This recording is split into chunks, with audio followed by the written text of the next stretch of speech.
कृपया बैठे। Indian desk पर समाप्त हुआ। Thank you. धन्यवाद। श्री सुधांशु त्रिवेदी। पीठासीन सभापति महोदय, आज एक ऐतिहासिक बजट के पक्ष में मैं अपने विचार प्रस्तुत करने के लिए खड़ा हुआ हूं, क्योंकि वित्त मंत्री निर्मला सीतारमण जी ने एक रिकॉर्ड बनाया है कि 1959 से 64 तक जो 6 बार लगातार बजट प्रस्तुत करने का मोरारजी देसाई जी का रिकॉर्ड था, उसे अब तोड़कर 7 बार लगातार बजट प्रस्तुत करने का रिकॉर्ड है। और एक और रिकॉर्ड है कि लगातार तीसरी बार जन समर्थन से प्रधानमंत्री बनने का प्रधानमंत्री मोदी जी के नेतृत्व की सरकार ने यह रिकॉर्ड बनाया है। और यह रिकॉर्ड 60 साल से पहले के रिकॉर्ड की तुलना की जाती है, मगर मैं कहना चाहूंगा सभापति महोदय, इस रिकॉर्ड और उस रिकॉर्ड में बहुत अंतर है, क्योंकि वो रिकॉर्ड तो किसी राजे रजवाड़ों की शान और शौकत के साथ रहने वाले किसी ऐसे नेता का था जिन्होंने महात्मा जी की कृपा से वाइसराय से शपथ लेकर मोती के लाल का बना हुआ सरकार नहीं थी। ये अभावों में पैदा हुए राष्ट्रवाद का संकल्प लेकर युवावस्था से स्वयंसेवक बनकर एक चाय बेचने वाले के लाल के नेतृत्व में बनी हुई सरकार तीसरी बार बनने का यह बजट है। महोदय, बजट आंकड़ों का प्रतिबिंब होता है, मगर कुछ लोगों की आंखें ऐसा धोखा खाती हैं कि उन्हें आंकड़े सही समझ में नहीं आते। हमारी सरकार आने से पहले 10वें नंबर की अर्थव्यवस्था थी, वो कमजोर थी। आज 5वें नंबर की अर्थव्यवस्था है, वो अच्छी है, मगर इनको वो अच्छी और ये बुरी लगती है। जब 74,000 रुपए पर कैपिटा इनकम थी तो वो अच्छा था, अब 2,12,000 रुपए पर कैपिटा इनकम है तो वो खराब है। 10% महंगाई अच्छी थी, 5% महंगाई खराब है। ग्रोथ रेट 5% से कम थी, वो अच्छी थी, और अब ग्रोथ रेट 7.2 और कुछ सीमाओं में 8% है तो वो खराब है। मगर सभापति महोदय, समझा जा सकता है जिनकी संख्या की समझ ऐसी हो कि 99 बड़ा है और 240 छोटा है, 22% वोट अच्छा है, 38% वोट कम है, तो वो सहज ही समझा जा सकता है। जिनकी सोच ऐसी हो कि थर्ड टर्म में गवर्नमेंट बनाना पराजय है और थर्ड अटेम्प्ट में थर्ड डिजिट टच न कर पाना ऐतिहासिक विजय है, मुझे लगता है। परंतु एक बात मैं कहना चाहूंगा कि इतना तो कम से कम उनको अख्तियार मिला है कि पहली बार नेता प्रतिपक्ष का पद उनको मिला है। इस बात के लिए मैं उनको शुभकामना देना चाहता हूं। और राजीव शुक्ला जी ने अभी एक शेर बोलते हुए कहा था ना कि वो शोहरत आई है, वो गई भी हो सकती है, तो वो जिस ढंग के लहजे और जिस ढंग के तेवर दिखा रहे हैं, उनके लिए मैं कहना चाहूंगा, हमारे यूपी की एक शायरा है, इमरान प्रताप गढ़ी जी को याद होगा, उनकी बड़ी फेमस नज्म है कि खामोश लब हैं, झुकी हैं पलकें, दिलों में उल्फत नई नई है। मगर यहां तो उल्टा है, गुस्ताख लब हैं, तनी है बौहें, दिलों में नफरत नई नई है। मगर उसके आगे की लाइन है, जरा सा कुदरत ने क्या नवाजा जो आके बैठे हो पहली सफ में, यानी फर्स्ट रो में। जरा सा कुदरत ने क्या नवाजा जो आके बैठे हो पहली सफ में, अभी से उड़ने लगे हवा में, अभी तो शोहरत नई नई है। तो अब मैं कहना चाहूंगा कि उनको हवा से उतारकर धरातल का कुछ इतिहास बताना चाहता हूं। एक दौर था जब भारत में विकास की दर 1.25 से 2% रहा करती थी और कभी कभी शून्य के पास पहुंच जाया करती थी। आज भारत की विकास दर विश्व की समस्त अर्थव्यवस्थाओं में सबसे ऊपर 7% से ऊपर जाकर खड़ी हुई है। एक दौर था जब वर्ल्ड बैंक और IMF के सामने हम याचक की मुद्रा में खड़े हुए होते थे, और आज स्थिति क्या है कि वर्ल्ड बैंक के प्रेसिडेंट अजय बंगा ने जुलाई 2023 में कहा है, मैं कोट कर रहा हूं, amid global challenges I am more optimistic about India and its economy now that it has been a long time। लंबे समय के बाद भारत की अर्थव्यवस्था के प्रति मैं आशान्वित हूं। महोदय, मैं याद दिलाना चाहता हूं, पुराने जमाने की एक बड़ी फेमस फिल्म थी जिसमें एक डायलॉग था कि तुम्हारा मुल्क 1970 के आसपास की, ये 2 रोटी खाता है तो एक कर्जे की खाता, India's contribution to the world is 0 0 and 0। मैं याद दिलाना चाहता हूं, आज मोदी जी के नेतृत्व में हालत ये हुई है कि IMF की चीफ क्रिस्टिना जॉर्जिएवा ने कहा है कि India's contribution to the global GDP is 15% and it is becoming growth a continuous to remain a bright spot in the global economy। Sir 15% के द्वारा ब्राइटेस्ट स्पॉट भारत बना हुआ है। फिस्कल डेफिसिट 4.9% है, करंट अकाउंट डेफिसिट 0.7% है, all time high capital expenditure है, all time high foreign exchange reserve है। और एक और तथ्य में शायद लोगों ने ध्यान रहा हो, पिछले वर्ष भारत में फॉरेन रेमिटेंस $125 बिलियन का हुआ, जो पूरे वर्ल्ड में सबसे ज्यादा था, चाइना से भी ज्यादा था। और इसमें महत्वपूर्ण बात क्या है कि सामान्यतः फॉरेन रेमिटेंस हमारे यहाँ मिडिल ईस्ट के कंट्रीज से हुआ करता था, जहां हम किसी को छोटा और बड़ा नहीं कहते, पर जहां कहा जाता था सामान्य औसत दर्जे के काम करते थे, पर इस बार 36% जो ग्लोबल रेमिटेंस है वो डेवलप्ड इकोनॉमी यानी अमेरिका, यूरोप और सिंगापुर से आया, जो दर्शाता है कि भारत की मेधा की सीमा तक जाकर विश्व में पहुंचकर प्रभावी होना शुरू हो गई है। और मैं याद दिलाना चाहता हूं, इनके समय में स्टैंडर्ड्स एंड पुअर ने भारत की रेटिंग पॉजिटिव से निगेटिव कर दी थी, स्टेबल से निगेटिव कर दी थी। वर्ल्ड बैंक ने 2008 में अपना कमेंट दिया है कि with 55 to 60% of India's irrigated land is supplied by ground water, और इलेक्ट्रिसिटी इरेटिक है, फ्लक्चुएशंस बहुत ज्यादा हैं। और अब मैं बताना चाहता हूं मई 2024 में वही वर्ल्ड बैंक क्या कहता है, the positive outlook reflects in our view with the policy stability, deepening economic reforms and government's elevated debt and interest burden while bolstering economic resilience could lead to high rating over the next 24 months। यानी अब वही कह रहा है कि भारत इन शानदार तरीके से आगे बढ़ रहा है कि 2 साल और आगे चलता रहेगा। और 2018 में जो वर्ल्ड बैंक ने कहा था वो आज कह रहा है 2018 में, अब तक तो लगभग 100% हो गया है, कि 85% population has accessibility to electricity. और मैं अपने विरोधियों के लिए बताना चाहता हूं कि ब्लूमबर्ग ने अपने इकोनॉमिक्स में कहा है, अपने रिपोर्ट में, कि in the best case scenario India's economy will accelerate by the rate of 9% by the end of this decade and China will slow down to 3.5%, so that puts India on the course to overtake China by the beginning of the next decade। और उन्होंने कहा कि world's biggest economic growth driver India बन सकता है after 2029, और हमें पूर्ण विश्वास है कि मोदी जी के नेतृत्व में 2029 से हम पहले बनकर दिखाएंगे। और उन्होंने यह भी कहा, in the most pessimistic scenario if India grows bye 6.5% by 2037 India will be able to overtake China। मगर महोदय मैं ये बताना चाहता, इन द पेसिमिस्टिक सिनेरियो, यानी अधिक निराशाजनक ढंग से भी सोचें तो 2036-37 में आगे हो जाएंगे। मगर महोदय ये बात कैसे उन लोगों को समझ में आएगी जो लोग, वित्त मंत्री महोदया ने चुनाव से पहले, बजट से पहले एक रस्म होती है जो हमेशा से एक परंपरा थी हलवा बनाने की, उसके ऊपर भी लोग कमेंट कर रहे हैं। कहा जा रहा है कि इसमें SC ST और OBC कहां पे हैं। वैसे तो हमारे शायद वित्त राज्य मंत्री उन्हें दिखाई नहीं पड़े, मगर मैं पूछना चाहता हूं, ये वो लोग पूछ रहे हैं सभापति महोदय जो 60 साल से खाते रहे हलवा और जनता को खिलाते रहे बलुआ। मैं पूछना चाहता हूं महोदय, OBC की बात करने वालों से कि 53 में काका कालेलकर कमेटी बनी, 55 में रिपोर्ट आई और 55 से 77 तक 22 साल OBC खाता रहा बलुआ और ये खाते रहे हलवा।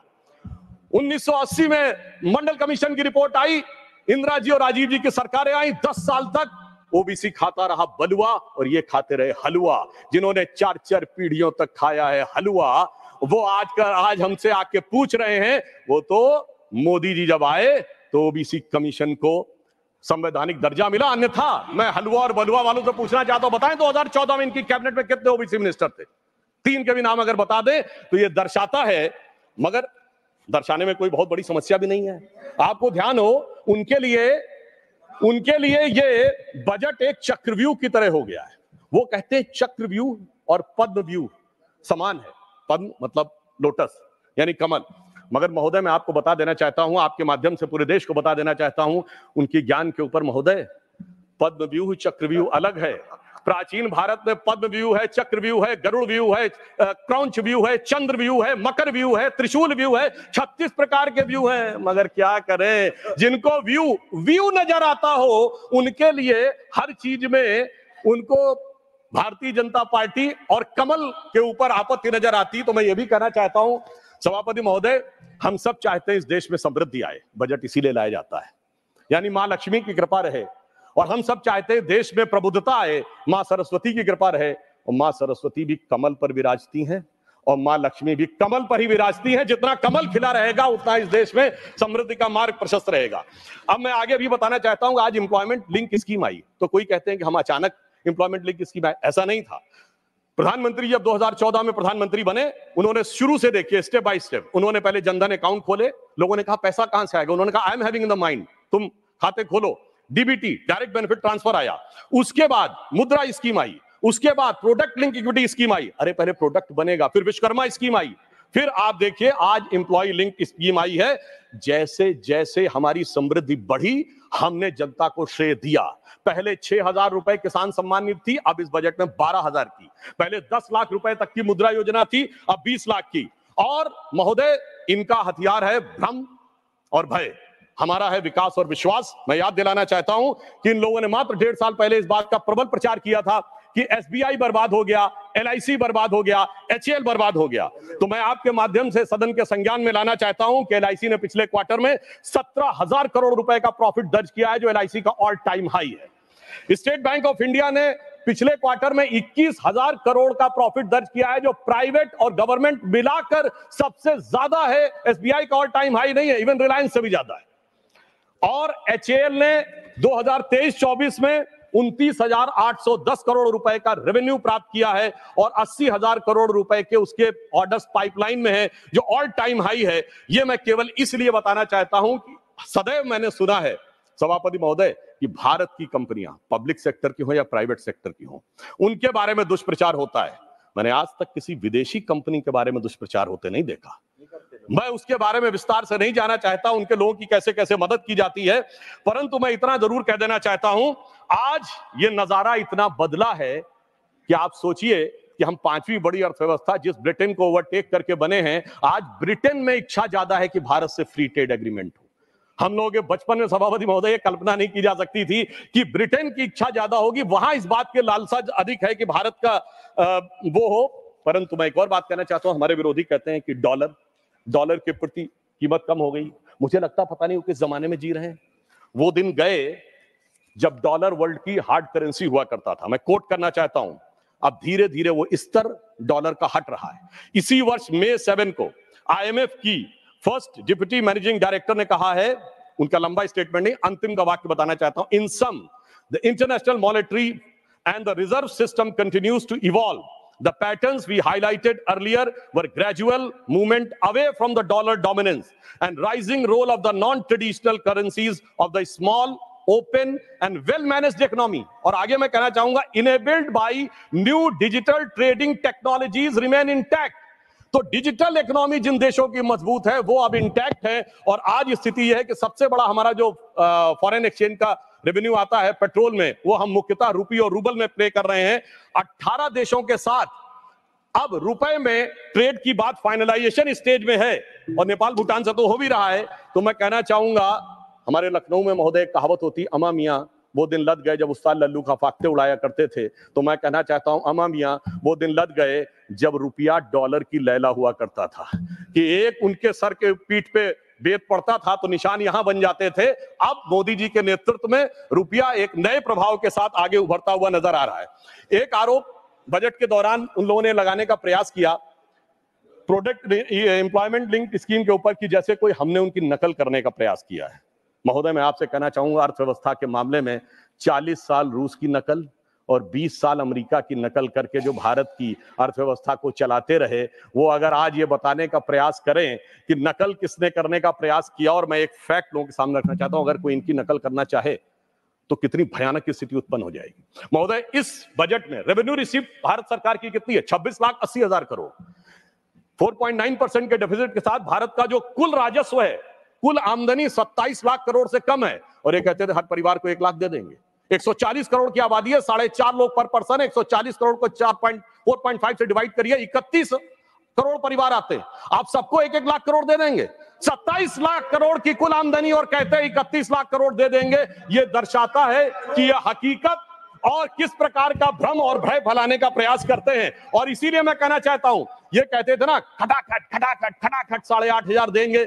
मैं कहना चाहता हूं, जहां सत्ता में आए हो दीजिए ना, कौन रोक रहा है? आप राज्यों में भी सत्ता में हैं, चलिए राज्यों के पास पैसा कम है तो 6,500 ही दे दीजिए। मैं याद दिलाना चाहता हूं महोदय, जब हम विपक्ष में थे, मध्य प्रदेश में हमने लाडली बहना योजना तो अभी लागू की, लाडली लक्ष्मी योजना लागू करके दिखाई थी विपक्ष में रहते हुए। हमने गुजरात में 10% विकास दर और कृषि विकास दर करके दिखाई थी। हमने कर्नाटक में 0% rate of interest, financial liability की बात कर रहा हूं, फर्स्ट ईयर में किसानों के एग्रीकल्चर लोन पे करके दिखाया था।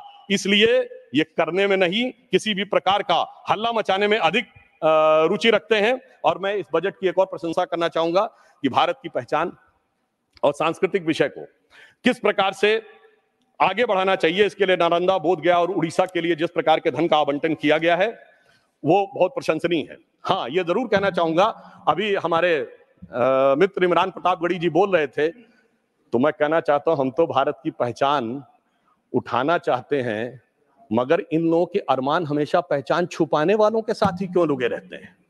ये जिस पहचान की बात कर रहे हैं, तो मैं कहना चाहता हूं महोदय, आज विपक्ष कहता है कि इस देश में हर एक व्यक्ति के जाति की पहचान होनी चाहिए और जाति का सर्टिफिकेट हाथ में होना चाहिए। उससे कह दिया जाए कि यदि सर्टिफिकेट जो आपका ऑलरेडी इशूड है वो दिखा दो तो पहचान को खतरा उत्पन्न हो जाना चाहिए। इसलिए मैं कहना चाहता हूं, इनके जानते हैं पहचान छुपाने वालों से अरमान कहां से जुड़े हैं? ये कहते हैं डबल ए। डबल ए का मतलब आप लोग समझ रहे होंगे। तो मैं कहना चाहता हूं सभापति महोदय, मैं इनसे पूछना चाहता हूं, ये स्मॉल ए से कैपिटल ए कब बने थे? डबल ए आप ही के दौरे हुकूमत में बने थे, मगर इनका कैपिटल अब डबल ए से भी बड़ा हो गया, सी डबल ए। वहां भी पहचान छुपाने वालों के साथ थे और आज भी पहचान छुपाने वालों के साथ हैं। इसलिए इनकी फितरत किसी भी प्रकार से बदलती नहीं है।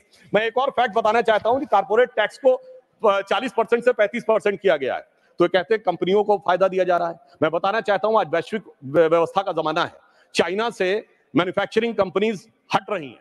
यूरोपियन यूनियन ने चाइनीज इलेक्ट्रिक कारों के ऊपर 38% ड्यूटी बढ़ा दी है। तो एक मौका है भारत के पास। तो मैं इनसे पूछना चाहता हूं, चाइना में कारपोरेट टैक्स कितना? 25%, इंडोनेशिया में 22%, साउथ अफ्रीका में 27%। अगर आप कह रहे हैं 40% रहना चाहिए, तो मैं विनम्रता से और चुनौती से पूछना चाहता हूं, किसकी मदद करना चाहते हैं आप? किन देशों की कंपनियों की मदद करना चाहते हैं? यह बात आज देश के सामने बहुत साफ रुककर सामने आ रही है। और मैं यह भी कहना चाहता हूं, जिनको लगता है कि टैक्स स्ट्रक्चर को चेंज किया गया है, तो टैक्स स्ट्रक्चर का स्टैंडर्डाइजेशन किया गया है। लॉन्ग टर्म कैपिटल गेन हमारे सारे एसेट पे, जमीन हो, शेयर हो या सोना हो, सब पे 12.5% किया गया है। और जिनको लगता है कि कुछ सीटें कम हो गई हैं तो उनका हौसला बढ़ गया है, तो सावन का महीना है, जैसा कि इमरान भाई कह रहे थे, तो मैं सावन के महीने पे भी कहना चाहता हूं, कुछ दीपों के बुझ जाने से आंगन नहीं मरा करता है, कुछ पानी के बह जाने से सावन नहीं मरा करता है। अब मैं ये भी बताना चाहता हूं महोदय, जिस महंगाई की बात ये करने का प्रयास कर रहे हैं, आज ये कहते हैं बेरोजगारी की बात, तो ईपीएफओ सबसे ऑथेंटिक डाटा होता है, एम्प्लॉय प्रोविडेंट फंड। तो हमारी इस बजट में व्यवस्था की गई है कि सरकार शुरुआत में एम्प्लॉयज प्रोविडेंट फंड में भी कंट्रीब्यूशन देगी। और फिर मैं कहना चाहता हूं लेमेंस रूप में, अगर कोई भी चीज का रोजगार सृजन नहीं हो रहा, तो 37 किलोमीटर पर डे सड़क बन रही है, 12 किलोमीटर पर डे रेलवे का इलेक्ट्रिफिकेशन हो रहा है, सबसे ऊपर 4 करोड़ प्रधानमंत्री आवास बन गए, 74 एयरपोर्ट बन गए, चिनाब में सबसे ऊंचा पुल बन गया, कोलकाता में नदी के नीचे मेट्रो बन गई। ये बना कौन रहा है? सबसे बड़ा मोबाइल मैन्युफैक्चरर बन गया भारत। ये बना कौन रहा है? आसमान से जिन्नात नहीं आ रहे महोदय, कोई ना कोई बना रहा है। इसलिए आंकड़ों में देख लें या हकीकत में देख लें, ये बात बिल्कुल साफ हो जाती है। और जो अभी उन्होंने दूध दही की बात कही थी, तो मैं एक बात बता देना चाहता हूं महोदय, 2004 में जाके देख लीजिए, फुल क्रीम दूध 18 रुपए का था, जब हमारी सरकार आई तो 40 रुपए का था। कितना बढ़ा? 120%। और आज कितना है? 65 रुपए का। कितना बढ़ा? 60%। तो जब तुलना की जानी चाहिए तो ईमानदारी से तुलना की जानी चाहिए। और राज्यों को देने की बात पे मैं कहना चाहता हूं, हमारी सरकार ने ईमानदारी से दिया है। डिफेंस कॉरिडोर बनाने की बात आई, सबसे बड़ा जो डिफेंस एस्टेब्लिशमेंट जो अंतर हुआ है हमारी सरकार आने के बाद, 2 डिफेंस कॉरिडोर हुए, एक उत्तर भारत में, एक दक्षिण भारत में। उत्तर भारत का मिला उत्तर प्रदेश को और दक्षिण भारत तमिलनाडु को। उत्तर प्रदेश में भी उस समय हमारी सरकार नहीं थी, पर आप सोच सकते हैं सरकार आ सकती थी। तमिलनाडु में तो हमारी सरकार आने की संभावना नहीं थी, फिर भी ईमानदारी से दिया है। महाराष्ट्र में वधावन पोर्ट के लिए 76,000 करोड़ रुपए दिया गया है। आज मैं बताना चाहता हूं, 500 बड़ी कंपनियां जो आएंगी, तो उत्तर भारत में एनसीआर का क्षेत्र उससे सबसे ज्यादा लाभान्वित होगा। तो दिल्ली के आसपास के राज्य, हरियाणा हो, उत्तर प्रदेश हो, राजस्थान, उनको सबसे ज्यादा लाभ मिलने की संभावना है। आईफोन बनाने की फैक्ट्री तमिलनाडु और कर्नाटक में लगाई गई है, जिससे इस बात का पता चलता है। मगर एक बात मैं और कहना चाहता हूं महोदय, ये कहते हैं बिहार को बहुत दिया गया और वहां कहते हैं बिहार को कुछ नहीं दिया गया। तो मुझे लगता है कि पटना और दिल्ली के बीच में इंडी गठबंधन वाले क्या हो गए हैं, जिसे मैं बिहार की एक भाषा में कहते हैं, मुझे लगता है कि लोग कंफ्यूजिया गए हैं महोदय। ये इतना कंफ्यूजिया गए हैं कि जिसे आदरणीय लालू प्रसाद यादव जी का एक बड़ा फेमस डायलॉग था, जो उन्हीं की शैली में था कि बहुत पॉलिटिक्स है। मुझे लगता महोदय बहुत पॉलिटिक्स है, इसलिए दिल्ली सही बोल रहा कि पटना सही बोल रहा, पटना सही बोल रहा दिल्ली सही बोल रहा, ये समझ से परे है। ये दर्शाता है कि कुल मिलाकर इनके मन में मोदी विरोध की पॉलिटिक्स में इतने कंफ्यूज हो गए हैं कि इनके जो फ्यूज जो है उड़ने शुरू हो गए हैं। अब मैं ये भी बताना चाहता हूं, मेरा समय समाप्त की ओर है, तो मैं तेजी के साथ सिर्फ ये बताना चाहता हूं इनके मन का भाव क्या है। इनके कर्नाटक के मंत्री डीके सुरेश इस प्रकार का बयान देते हैं कि टैक्स कलेक्शन साउथ में ज्यादा है और नॉर्थ में कम है। उनसे इंटरव्यू पूछा जाता तो क्या आप अलग होना चाहते, तो वो ये भी बोल देते हैं हाँ हम इस बारे में भी सोच सकते हैं। इस प्रकार की विघटनकारी सोच। और अभी किसानों की बात कर रहे थे, 1200 किसानों ने आत्महत्या की है कर्नाटक में, और इसके बाद वहां के मुख्यमंत्री कहते हैं कि यह तो निजी कारणों से हुई है। यह संवेदनशीलता है किसानों के प्रति। और मैं कहना चाहूंगा कि महंगाई को लेकर जो बात कहते हैं, तो सिर्फ संक्षेप में, आज तक के इतिहास में सबसे अधिक महंगाई वाले जो वर्ष हैं और सबसे कम महंगाई वाले जो वर्ष हैं, सबसे अधिक महंगाई वाले वर्ष 1974, 91, 98, 81, 2010, 1983, 92, 80, 2009 और 1994 सब के सब आपके हैं। 76 में निगेटिव हो गई थी ग्रोथ रेट, वो एक अलग कहानी थी। अब आप आइए, लोएस्ट इन्फ्लेशन वाले रेट कौन से हैं? केवल एक कांग्रेस के दौर का है 76, जो इमरजेंसी का दौर था। इसके अलावा 78, 2017, 2019, 2014, 2001, 2008, 2018, 2000 और 2005, यानी कि जिन्होंने सदैव महंगाई में झोंके रखा, उसके बाद भी महोदय, मैं अंत में कहना चाहूंगे, उसके बाद इनकी तलखी देखिए, इनकी बदजुबानी देखिए। तो इन्होंने हिसाब किताब की बात कही थी, तो मैं सिर्फ ये कहना चाहूंगा अंत में इनके लिए कि लहजे में बदजुबानी और चेहरे पे नकाब लिए फिरते हैं। लहजे में बदजुबानी, चेहरे पे नकाब लिए फिरते हैं। जिनके खुद के बही खाते बेहिसाब बिगड़े हैं, वही हमसे सारा हिसाब लिए फिरते हैं। धन्यवाद, धन्यवाद, बहुत बहुत धन्यवाद।